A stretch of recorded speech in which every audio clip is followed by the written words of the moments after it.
नमस्कार साथियों, आज आपको विश्वविद्यालय प्रोटेस्ट के अपडेट में हम आज देख रहे हैं यहाँ पर बुद्धि शुद्धि यज्ञ किया गया है कुलपति जी की बुद्धि शुद्धि के लिए।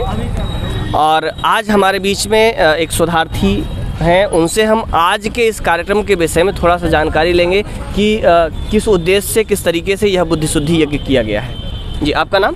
मेरा नाम अंजलि सिंह है। जी, जैसा कि आप सब लोग जान रहे हैं कि आज 9वां दिन है और 9 दिन से हम लोग धरने पे बैठे हुए हैं और आज 9वां दिन है और कुलपति की बुद्धि शुद्धि के लिए कि उनको कुलपति जी की बुद्धि शुद्धि के लिए हम लोग यहाँ हवन कर रहे हैं कि कम से कम वो ये हवन देख के उनको माता रानी उनको आशीर्वाद दें, अपनी कृपा बनाएं और उनको बुद्धि आए, जिससे वो इंटरनल असेसमेंट के बेस पे हम लोग को प्रमोट करें।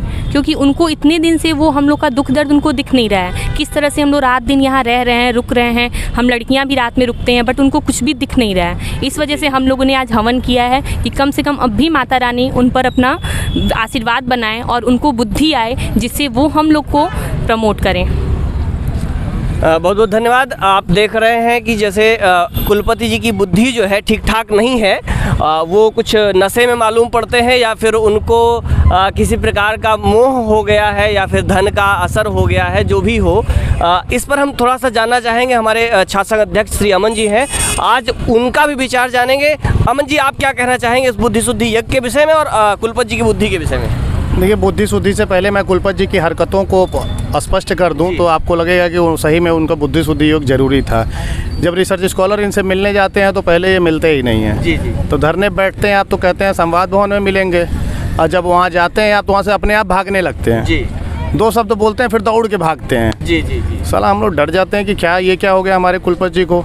फिर हम लोग जाते हैं कुछ बोलने के लिए तो कहते हैं अच्छा ये करेंगे, लेकिन कागज़ से कुछ और भेज देते हैं। हम कहें लग रहा है भूल गए क्या बोल के।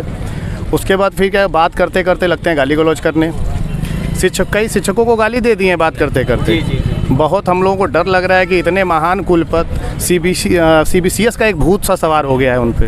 कहते हैं CBCS में किसी को नहीं छोड़ेंगे और ज़बरदस्ती CBCS में लाएंगे, 150 रुपया भी लेंगे। अच्छा। तो हम उसके बाद कह रहे हैं कि CBCS में जब आ जाओगे आप तो 25,000 वसूलेंगे आपसे। तो हमने कहा कि माननीय कुलपति जी कम से कम माफ़ कर दीजिए, जो पुरातन छात्र हैं नए लोगों से वसूल लीजिएगा। जी जी जी। तो कह रहे हैं नहीं किसी को नहीं छोड़ूंगा मैं, मेरा भूत CBCS का ऐसा चढ़ा है कि किसी को बख्शने वाला ही नहीं हूँ।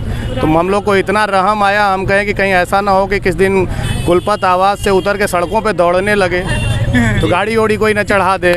तो बहुत हम लोग परेशान हैं। हम लोग चाह रहे हैं कि उनको सद्बुद्धि आ जाए, क्योंकि यहाँ उनके छात्र बैठे हुए हैं, ये इनसे मिलने का समय नहीं है। जी, जी। लोग कहते हैं मादक पदार्थ लेके परमानेंट सोते रहते हैं। जी। लेकिन वो मादक पदार्थ नहीं है, वो CBCS का पदार्थ है उनके। तो हम लोग चाहते हैं कि वो आएँ और अपने छात्रों की बात सुने, CBCS का भूत उतारें और जो इनकी मांग है उस मांग को पूरा करें।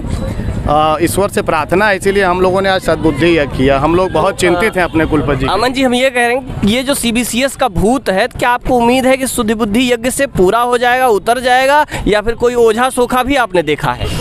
नहीं, हम कोशिश कर रहे हैं कि शायद इससे उतर जाए। जी जी। नहीं तो हमारे यहाँ एक परंपरा है। जी। तो यहाँ जो भूत उतारने की परंपरा है, झाड़ू चप्पल जूता कोशिश करेंगे कि वो ना अप्लाई करना पड़े। नहीं तो पहले जब कुलपतियों को भूत चढ़ता था इस तरह का कोई, तो यहाँ चप्पल से कोई उतारता था, कोई झाड़ू से उतारता था। लेकिन हमारे माननीय हैं, हम नहीं कहेंगे कि चप्पल झाड़ू से भूत उतारा जाए। इसीलिए हम सोचे हवन करके कम से कम मंत्रों के द्वारा उतार लिया जाए। कोशिश करेंगे उस नौबत तक ना आए, वो संतुलित अवस्था में आ जाएं। लेकिन अगर उनकी CBCS की भूत या मिर्गी जो हुआ है नहीं हुआ तो भाई अब करना पड़ेगा, मजबूर कर देंगे तो वो भी संभव हो सकता है हो जाए।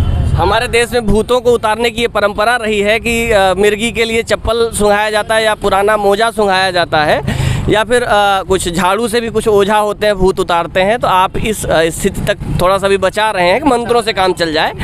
तो चलिए देखते हैं कि कुलपति जी की बुद्धि पर क्या असर होता है इस यज्ञ का। वैसे इस वैदिक हवन यज्ञ का बड़ा असर है, अब इसका कुलपति जी के इस भूत पर क्या असर पड़ता है और उनका क्या निर्णय होता है, वो छात्रों की बात कितना सुन पाते हैं, समझ पाते हैं। और आप हमारे साथ बने रहिए, आपको विश्वविद्यालय की सभी खबर और यहाँ छात्रों के आंदोलन से संबंधित सभी अपडेट मिलती रहेंगी, पूरी जानकारी आपको मिलती रहेगी। मिलेंगे नए वीडियो में नए जानकारी के साथ। नमस्कार, धन्यवाद।